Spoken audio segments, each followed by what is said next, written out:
আজকে আমি বানাচ্ছি খুবই সহজ আর মজার একটা নাস্তা, লাচ্চা সেমাই আর সুজি দিয়ে। মাত্র 5 মিনিটে তৈরি করা যায় এই নাস্তাটা। আমাদের পরিবারের সবাই এটা ভীষণ পছন্দ করে, বিশেষ করে বাচ্চা থেকে বড় সবাই খেতে ভীষণ ভালোবাসে। তাই প্রায়ই আমাকে এই নাস্তাটা বানিয়ে দিতে বলে। চলুন দেখে নেই কীভাবে এই নাস্তাটা বানানো যায়। প্রথমে একটি বাটির মধ্যে নিয়ে নিলাম হাফ কাপ পরিমাণ সুজি আর হাফ কাপ পরিমাণ টক দই। এবার দিয়ে দিচ্ছি স্বাদ অনুযায়ী লবণ।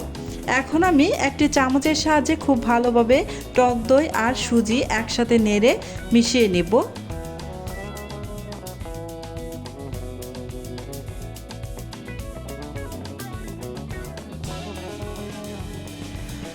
সুজির সাথে টক দই খুব ভালোভাবে নেড়ে আমি মিশিয়ে নিয়েছি। এবার ঢাকনা দিয়ে ঢেকে আমি রেখে দেব প্রায় 5 মিনিটের মতো। এই তো 5 মিনিট পর আমি ঢাকনাটা উঠিয়ে নিচ্ছি। সুজিটা এ পর্যায়ে খুব সফট হয়ে গিয়েছে। এবার আমি এখানে দিয়ে দিব লাচ্চা সেমাই 1 কাপ পরিমাণ, দিয়ে দিচ্ছি আটা হাফ কাপ পরিমাণ। এবার এখানে দিয়ে দিব চিনি 2 টেবিল চামচ পরিমাণ। চিনির পরিমাণটা আপনারা চাইলে আরও বাড়িয়েও দিতে পারেন অথবা কমিয়ে দিতে পারেন, আপনারা আপনাদের পছন্দ মতো এখানে দিয়ে দিবেন, যে যেমন মিষ্টি খেতে পছন্দ করেন। এবার এখানে কিছুটা দুধ দিয়ে দিচ্ছি। দুধ দিয়ে হাতের সাহায্যে খুব ভালোভাবে মেখে নিতে হবে। এটা এমনভাবে মিশ্রণটা তৈরি করতে হবে যাতে করে একদমই পাতলা না হয়ে যায়, আর একটু ঘন করেই মিশ্রণটা আমার তৈরি করে নিতে হবে। হাতের সাহায্যে মাখালেই এটা বেশি সুন্দর হয়। লাচ্চা সেমাইগুলো কিন্তু এমনিতেও একটু মচমচে থাকে, তাই হাতের সাহায্যে খুব ভালোভাবে কচলে মাখিয়ে নিলে এটা খুব সুন্দর হয়।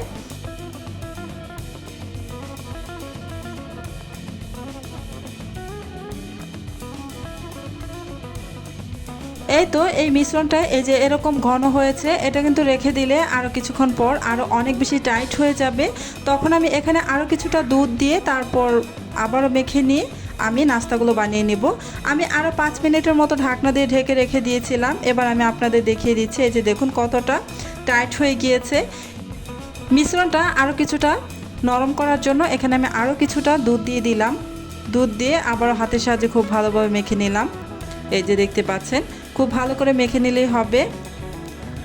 এবার আর রেখে দিব না, এখন সরাসরি চলে যাব চুলায় নাস্তাগুলোকে ভাজার জন্য। এই যে ঘনত্বটা দেখুন, এরকম ঘন হবে, থকথকে ঘন। এবার চলে যাচ্ছি চুলায়। চুলায় একটা প্যান বসিয়ে দিয়েছি। প্যানে আমি অল্প পরিমাণে সয়াবিন তেল দিয়ে দিলাম, প্রায় 1 চামচের মতো হবে। তেলটাকে প্যানের গায়ে খুব ভালোভাবে ছড়িয়ে দিচ্ছি, পুরো প্যানের গায়ে।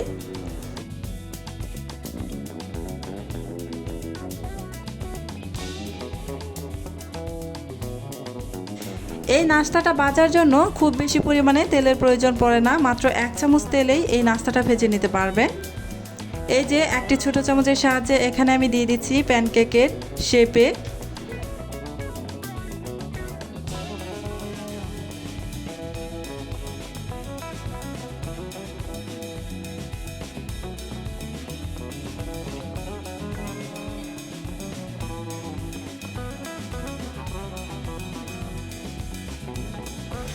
এবার আমি উপর থেকে কিছু কিশমিশ দিয়ে সাজিয়ে নিব, এতে করে দেখতেও সুন্দর লাগবে আর খাওয়ার সময় যখন মুখে পড়বে খেতেও ভীষণ ভালো লাগবে।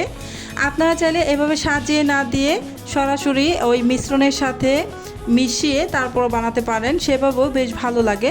তবে আমি একটু সাজিয়ে নিলাম যাতে একটু দেখতে সুন্দর লাগে।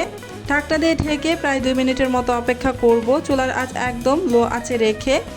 চুলার আঁচ কিন্তু বেশি বাড়িয়ে দেওয়া যাবে না, বাড়িয়ে দিলে কিন্তু একদম পুড়ে যেতে পারে নিচ থেকে, কেননা এটা সেমাইয়ের তৈরি নাস্তা। এই যে 2 মিনিট পর আমি একটু উল্টে দিলাম। চুলার আঁচ কিন্তু এখন আমার লো আঁচে আছে।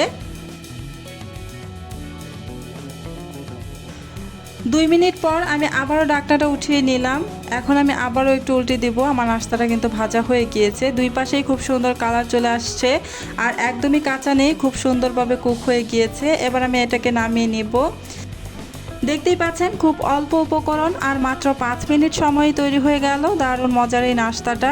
বাইরে হালকা মুচমুচে আর ভেতরে নরম হওয়ায় খেতেও অসাধারণ লাগে। আমাদের বাসায় এই নাস্তাটা এতটাই পছন্দ করে যে বাচ্চা থেকে বড় সবাই বরাবরই খেতে চায় আর প্রায়ই আমাকে বানিয়ে দিতে বলে।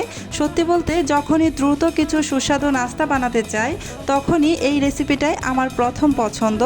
আপনারাও অবশ্যই একবার বাড়িতে বানিয়ে দেখবেন। আশা করি আপনাদের পরিবারেও বাচ্চা থেকে বড় সবাই ভীষণ পছন্দ করবে। আজকের মতো এখানেই বিদায় নিচ্ছি। সবাই অনেক বেশি ভালো থাকবেন, সুস্থ থাকবেন। আল্লাহ হাফেজ।